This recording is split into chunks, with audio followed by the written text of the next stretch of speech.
हमारा अगला टॉपिक है मुतरादिफ और मुतज़ाद अल्फाज। ऐसे अल्फाज जो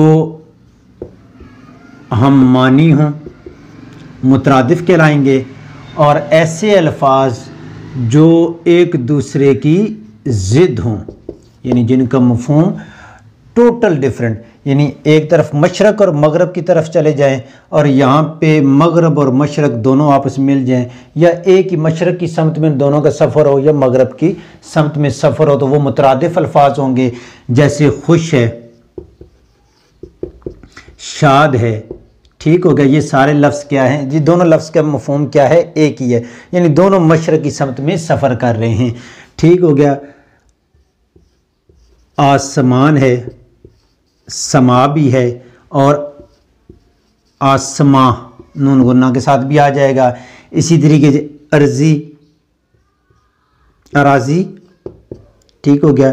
ज़मीन भी आ जाएगा, कता का लफ्ज़ भी आ जाता है, ज़मीन का टुकड़ा जी। ये मिट्टी और गर्द का लफ्ज़ भी आ जाएगा।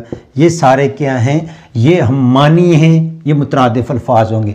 ज़िद हो गया जी, जो सुबह है तो उसका मुतज़ाद जो इस लफ्ज़ की ज़िद होगी, ये मशरक़ की तरफ है, ये तो हमने मगरब की तरफ लेके जाना है। सुबह, शाम, रात, दिन, मर्द, औरत, आसमान, ज़मीन।